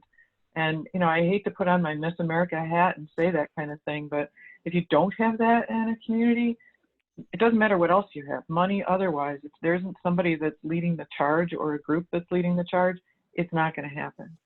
So those are a couple things that I would point out. Yeah, and I agree, definitely. The leadership is critical to creating this kind of energy and the kind of change that we're looking for here, which is interesting. I'm a trustee in my village, very small village of 200. So keep that in mind. But engaging with other municipal leaders in the region, it's become obvious that there's a competition among those leaders. So I think that's a real challenge to seeing the connections, right, between the municipalities and the neighboring communities. And I'm not sure exactly how we get through that just yet. But I think, Cindy, you're onto something there. If we can find a couple of champions who are working through those challenges, and we can look to them as an example, maybe that will help others to get on board and reduce some of that competition amongst those who should be partners. And you know, when you talk about, we talked about what kinds of policies, things that could also change. Federal and state funding that is given to municipalities exclusively, so that these artificial borders, these 36 square mile townships, you're eligible to get this and your neighbor's eligible to get that, and it just fosters the competition, and it's irrational with in a way to approach any kind of economic development. And so as much as I'm not always a big fan of the SEDS program because it's maybe too overarching, although I love David's example of that, but I think that the nature of distribution of state and federal funding needs to change. And just in the same way when the census lines were redrawn, the census districts were redrawn in 2010, you had to take into account a natural geographic boundary for the very first time. And it's like it's 2010, and now we have to make the census tract follow the river because that's where it makes sense. And I think that we can do the same thing with the distribution of funding. Great. I want to call everyone's attention to the link that Michael's provided to the Community Investment Fund Handbook in the chat box. So be sure to check that out before you leave. We are winding down this session, so maybe time for one more question. Let's think about what some opportunities are, what the opportunities are in regards to the local economy and community investment, that growth from within that we've been talking about, specifically for the Metro East region. What are some trends or things we've noticed about the region that we could explore further and build on?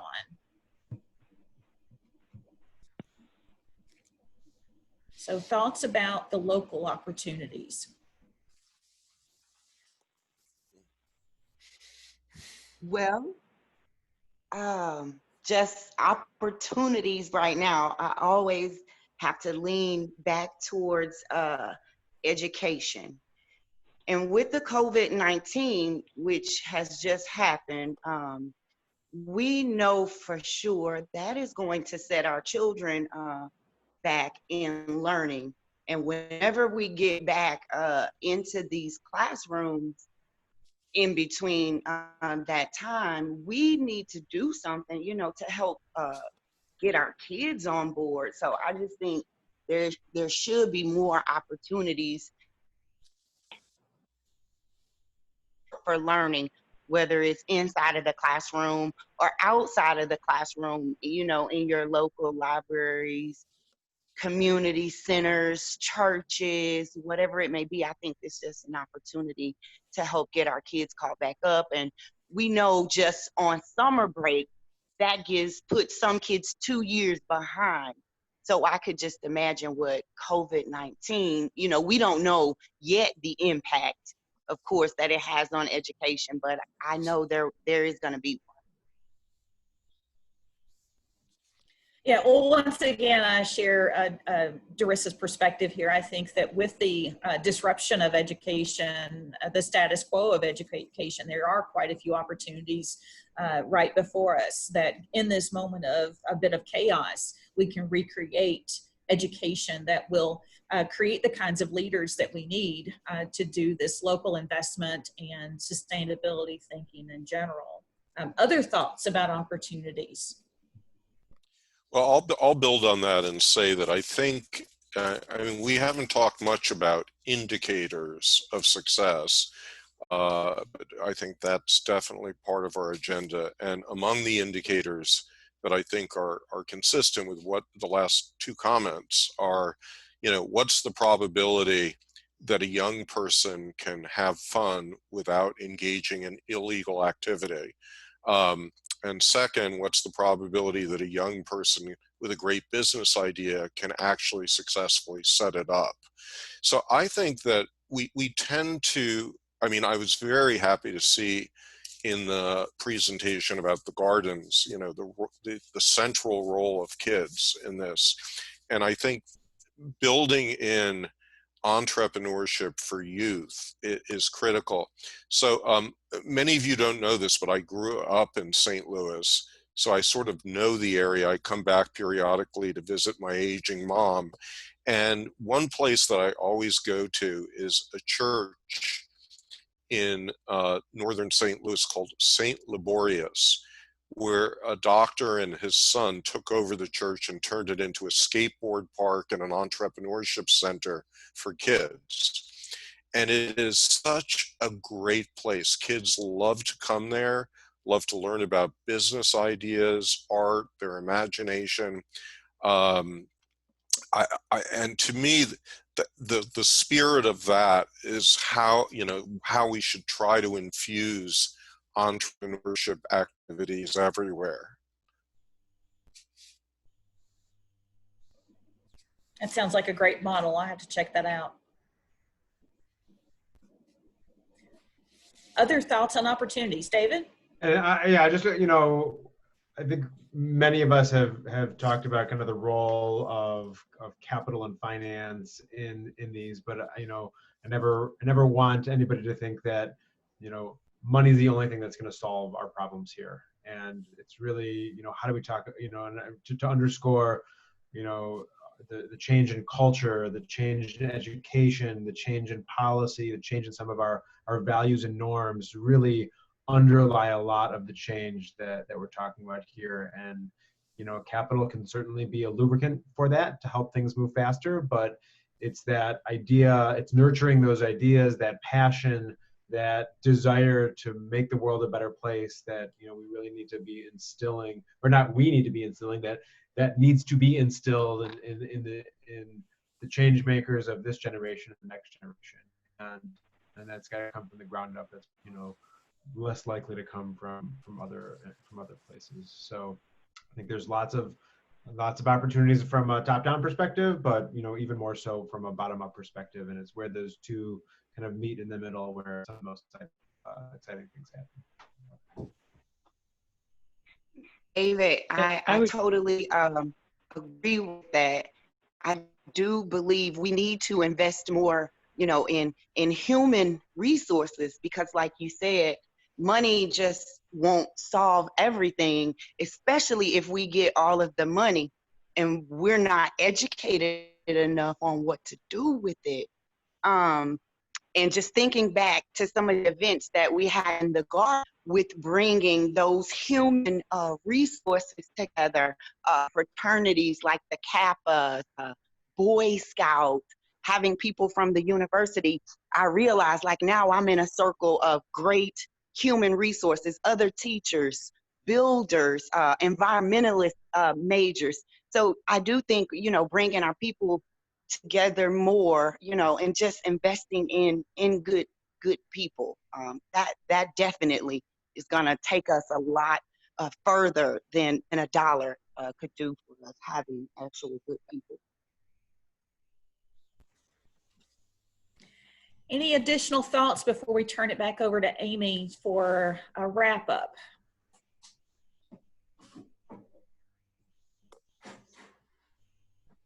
All right, Amy? Wow, the punctuality is astounding. Very impressive. I just want to thank everybody. There's been so many incredible insights in this discussion and these presentations today. And it fills me with a lot of hope and good feelings of happiness to hear everybody here today talking about these things. And hopefully we're going to be able to move these things forward. And I just had one more question for all the panelists real quick, if I could. We've got this chasm to cross. We've got, all of us are kind of the early adopters, and we're doing all this stuff and we're out there and we're trying to make things happen. But we have a huge mass of people that we need to bring along, and we need to bring them along fast because these things are crucial. They have to happen as quickly as possible. So you've all said a lot of awesome things today, and I would just like you to, what's kind of maybe your main thing to get us across that chasm, to get the big bulk of people coming across that chasm and joining us on this journey?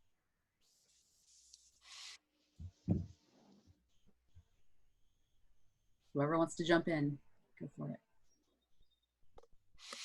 Well, I'll start just by, you heard me mention to Stephanie that I'd like to get together with Darissa and her and some others in the community.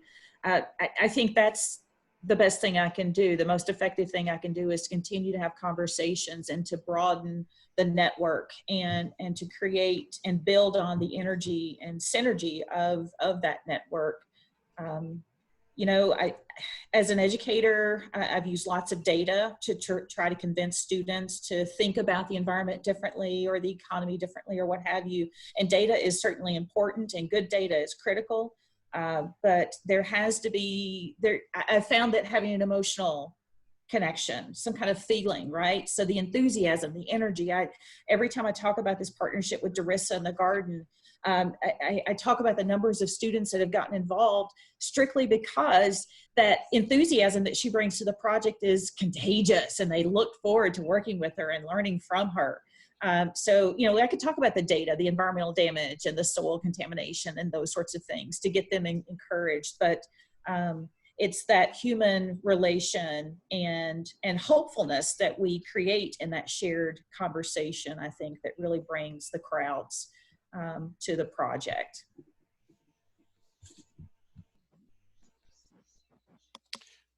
I think it's just interesting over the last 2.5 months as we've gone through this period of intense isolation.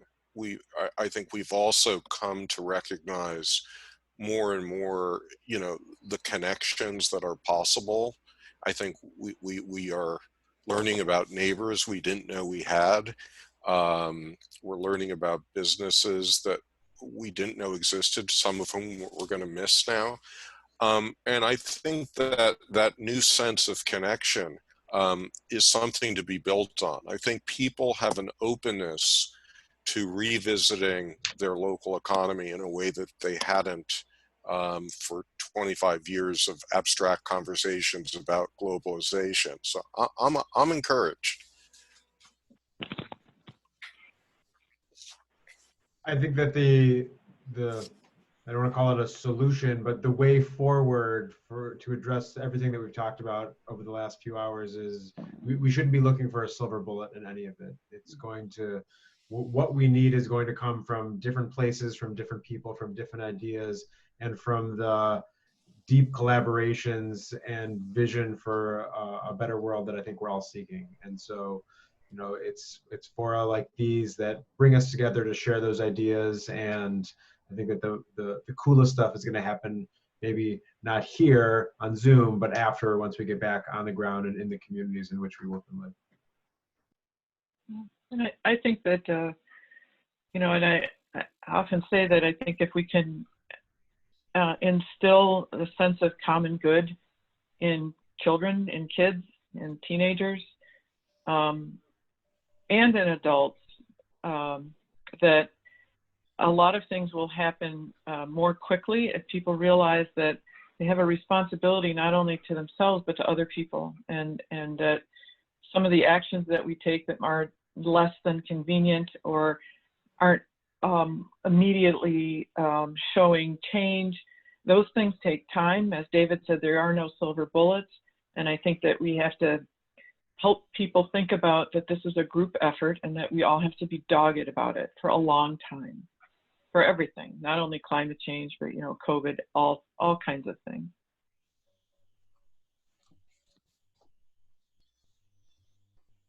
Stephanie, Darissa?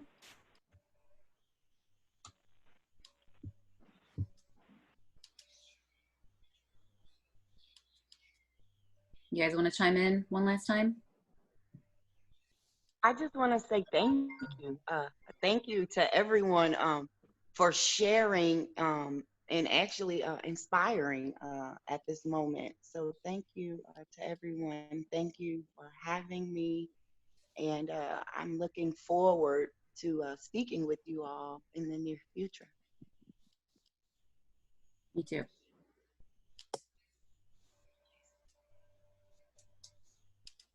Stephanie?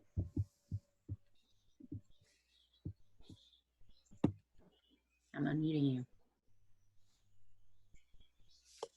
Okay, and for me, I'm equally as happy to have participated in such a wonderful conversation.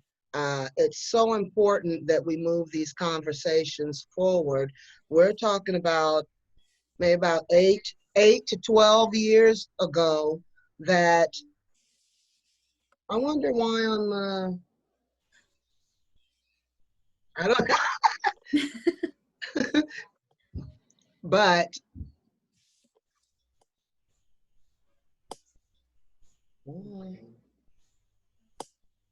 you take my phone. Okay, so anyway, the point is that our community, it does need that kind of service. We do need to move things forward. We have to think about positive initiatives that put the empowerment back into our people's hands, because that's the people that need to eat. Those are the people that need to be empowered and be able to move forward. So communication is key. I don't know why we're echoing in that way, but it's throwing me way off. You're fine. Okay. Okay. Okay, well, I do apologize. My last question there took us 3 minutes over our allotted time. I personally think it was worth it. I just want to thank everybody again. I was supposed to talk about the Climate Economy Action Network. That's just something that my nonprofit is going to be trying to bring forward to just get people taking actions, whatever actions we can take. And I'm happy to work with people on setting up actions in their communities and things like that. It's we're using a platform for that, for kind of developing new ventures. It's called clean.ideagist.com. And so we can talk about that more in our next event, which I will make sure to get the information out to everybody on that. And I just can't thank you all enough. And does anybody, any last thoughts before we sign off? I just want to say thanks again. It was great. Thank That you. was my Thank you. microphone. I was trying to make sure that the Facebook live stream was up and people were engaged. So I do apologize for that mishap at the end. You're fine. Thanks, Bye-bye. everyone. It was Yeah. excellent. Bye-bye. All right. Thanks, everybody. Appreciate it. Thank you all. Thanks, Stephanie.